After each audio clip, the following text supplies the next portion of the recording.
welcome to Turn the Page, the official podcast of the Syosset Public Library.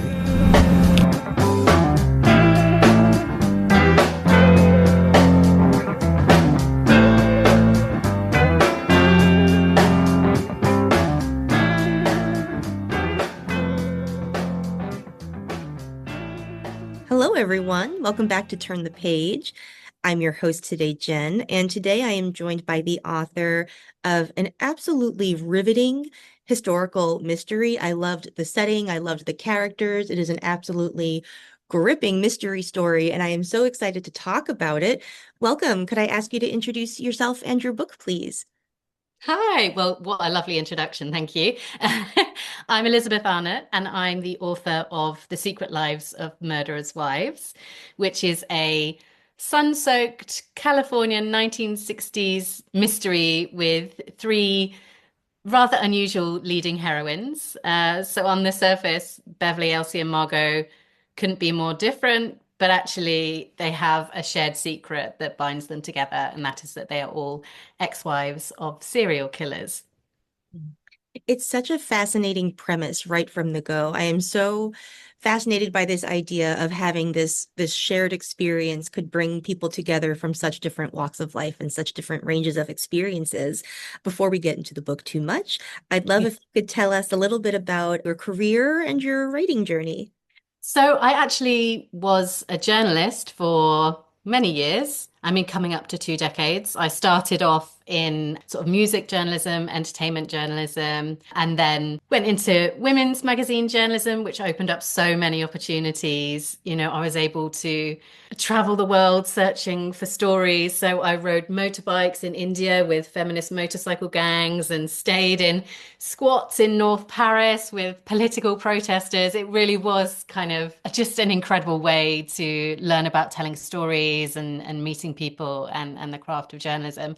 And then I eventually moved more into travel journalism. And I specialized in wildlife and adventure travel. So I spent a lot of time, I was lucky enough to spend a lot of time in very remote places, from the Himalayas to the high Arctic to remote islands off Australia. And I was having a wonderful time doing that. And then the pandemic hit. So, as a travel journalist, and like so many other people, my career sort of disappeared overnight. I also was not very well at that point. My health was suffering. I ended up living in my mum's attic bedroom, with no job, and like so many people, nothing to do and sort of just scared. But I thought, okay, I've always wanted to write. I've always wanted to write books. This is the time to try that. And so it was actually in my mum's attic bedroom that I wrote the draft of my first novel, which eventually was taken on by an agent, was taken on by a publisher, and yeah, that was published in, gosh, I want to say 2022 under a different name to this one. But yes, I wrote two historical fiction novels with sort of feminist leading characters before coming to The Secret Lives of Murderers' Wives, which is a bit of a different genre for me. But that's my career so far in a nutshell. Yeah, what an interesting journey. I am particularly interested to hear that you were, a travel journalist at one point. Do you think that maybe has something to do with, it feels like you have a real interest in like a very rich, descriptive setting in time and place. Do you think like any of those skills transferred? Well, absolutely, I would say. And when it comes to thinking about ideas for novels, what almost always comes first for me is setting. Mm. So even before I have that hook for a novel, it will be, okay, where do I want to spend the next couple of years writing about? What can I immerse myself in? I always like to travel to the places that I write about, and I think that's the journalist in me. It's interesting, when you're a journalist and you start writing a book and you're presented with a blank page, and it's almost like, what you mean? I make this stuff up. As a journalist, everything that you write is rooted in fact, is based in truth, and so becoming a novelist is an interesting thing. But yes, I will always take sense of place into anything that I write. Sense of place for me is a character as much as the other characters in my novels. So. And was that the case with this one? Did the setting in time and place sort of drive the project? Yes, it did. With this one, I would say they almost came at the same time. I had which almost never happens, but like a lightning bolt idea for these ex-wives of murderers solving a crime. And I almost knew almost immediately that it was going to be California for multiple reasons. You have the geographical plausibility of multiple serial killers working at, within a decade or so of each other. So you need a big state like California, or somewhere like, America, rather than drizzly, rainy UK.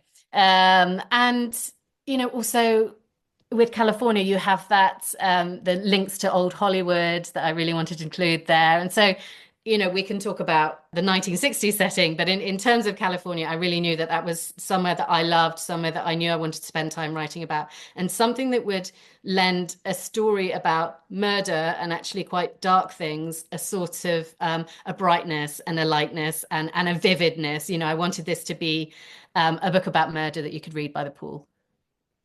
That's great because it absolutely is. Like I could absolutely, like Margot, read this by a pool slightly hungover. Yeah, margarita in hand if you want. Yeah. And it's interesting too for me because like both with the setting in place and in time, it lets you sort of play with this, as you were mentioning, this like bright facade over like a really grim reality because you do have like the glitz and glam of Hollywood being nearby and the name drops of celebrities, but also like it's part of that like, that post-war boom and what we sort of think of like as the sort of height of like the nuclear family and like stability and prosperity and all of these things. But there was this, much, much darker side as history and the book reveal. So it's a yeah, really fascinating just place to investigate characters like these. So on that note, could you tell us a little bit about our three main protagonists? Yeah, so our protagonists are Beverly, Elsie, and Margot. And as I've mentioned on the surface, they are very different. Beverly is a mother of two. She was a child model, so she has some savings in the bank. She doesn't work, she lives at home and looks after her children. Elsie is a ambitious secretary in a newsroom who really wants to be a reporter, and she's battling the sort of misogyny and sexism that comes with any sort of workplace environment for women in the 1960s. And we've got Margot, who on the surface is this very glamorous, as we mentioned, party going, faux fur wearing, yeah, party girl. And it might seem like she's uh, in denial or trying to escape from what's happened in her past, but actually, Margot in particular lives with real deep sense of shame. And I wanted these three women to be very different, and I also wanted them to be believable representations of the way in which you or I might respond to this sort of news. So you do have Beverly with this sort of control. She needs control over everything. She shoulders such guilt about what her husband did, but she's also living with this sort of unbearable duality. Beverly is the one wife who has found it really difficult to let go of the previous version of her husband. So she really struggles to marry the idea of this man that she loved and the father of her children being this monster. So that really is a struggle for her. And Elsie has responded to the news with action. She wants facts. She reads encyclopedias. She loves puzzles. She really has, she's a propulsive force. She has taken the news that her husband did this awful these awful things and has really found sort of action with it. And so yes, they're sort of each exaggerated versions of how any woman might respond to finding themselves in this situation.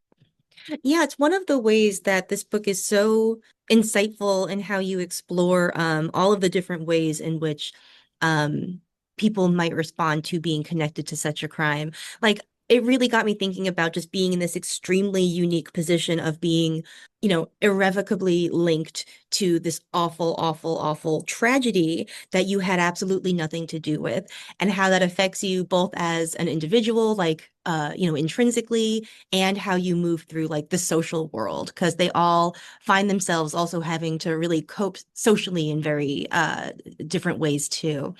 Mhm. Yeah, and I also wanted to explore and to show that there are very different ways of being a quote unquote victim, and there are different ways of healing. And they're all fine. They're just all different. So I really wanted to explore that with my women. In terms of both the rich period detail that's on display, like I really love your descriptions of particularly clothing and textiles. Like I'm such a big fan of that. What sort of research did you do there? And like what kind of stuff did you look at? Was it like magazines, newspapers? Like where do you go for that sort of information? Yeah, so the research is always a fun part. I love that. I love immersing myself in the period and adding those details to really bring it to life.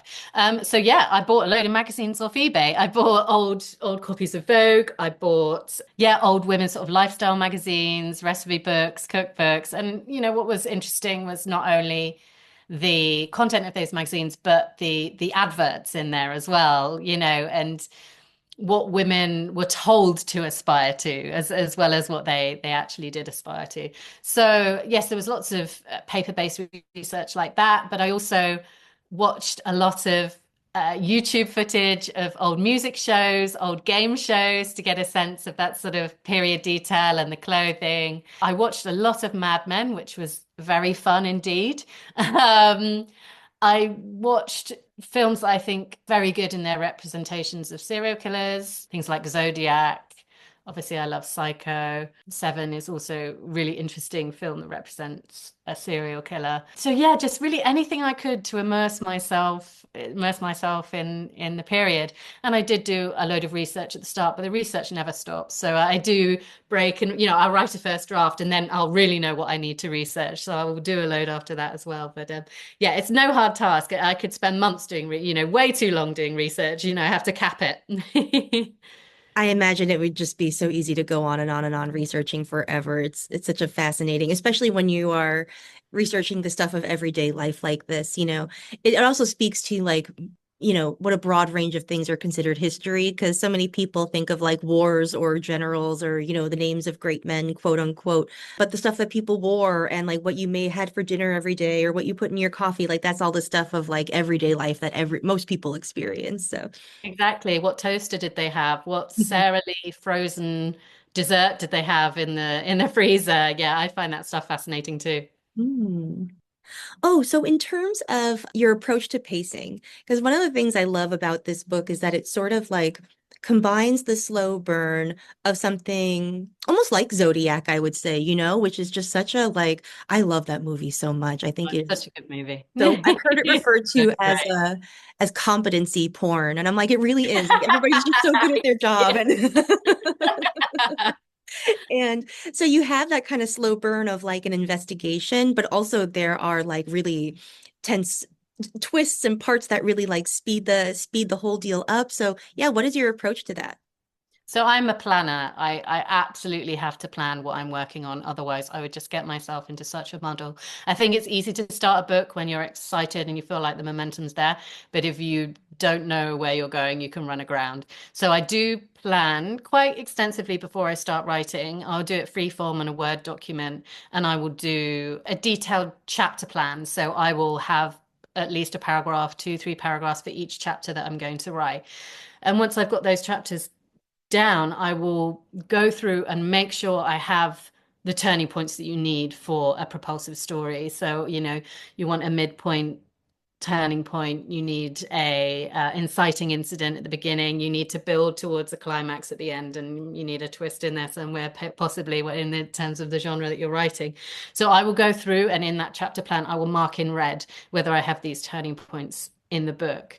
I don't use any particular structural strategy. It's something that comes organically, but I need to know that those turning points are there so that the pacing is there for the reader. And then, around that structure, I can go deep dive into emotions or things like that. So and all the investigations. So you do have that sort of slow burn sense. But yes, I need to know that those turning points are there at the right time. Yeah, especially in a mystery when you have so many plates that you have to keep spinning together.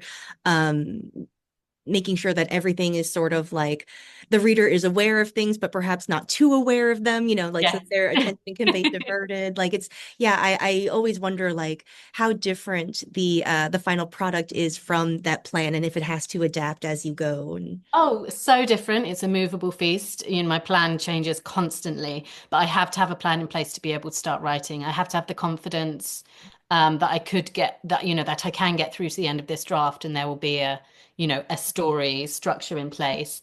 Um, yeah, mine changes constantly. I do know writers who create Excel spreadsheet documents, and they have, okay, what do I know? What does the reader know? What do I want the reader to think? I would get completely bogged down. I think that would be a lovely way to procrastinate, but I would get completely bogged down in that. But everyone's different, and my process does change slightly each time, but I will always have that Word document, but it is an ever shifting thing. so what is next for you? I know that writers can't always give details on what's on the horizon, but are you writing right now or? I am writing right now, which is interesting, balancing that with chatting about this book because this has been so lovely. People have taken Beverly, Elsie, and Margot into their hearts, and it's really lovely, getting that response from readers this early on and speaking to people. But when I can, I am writing, working on my next project. I try and do at least 1,000 words a day to feel like I'm making progress on that. And it's really difficult holding those two worlds together, trying to create a new world whilst also having, I was going to say one foot, but sort of half a body in Secret Lives of Murderous Wives because I'm so invested in it and love chatting about it. So, but yes, hopefully there will be another project coming. Great. Very nice. Well, thank you for taking the time out of your busy schedule to talk to us. I am so excited to share this one with our readers here at the library. I think that, we have a title swap, some ladies who come to meet to discuss what we've read and what we recommend, and I think this is going to be a hit with them. So, That's so lovely. Thank you so much for having me. oh, no problem. Thank you. And listeners, this is your homework. Please check out The Secret Lives of Murderers' Wives. As you hear this, it will be out in the world, so you could head to your favorite bookstore or library or website, wherever you like to go for your books. All right. Thank you for joining us, everybody. It is time to close this chapter. It's time to close this chapter of Turn the Page. Join us for the next episode.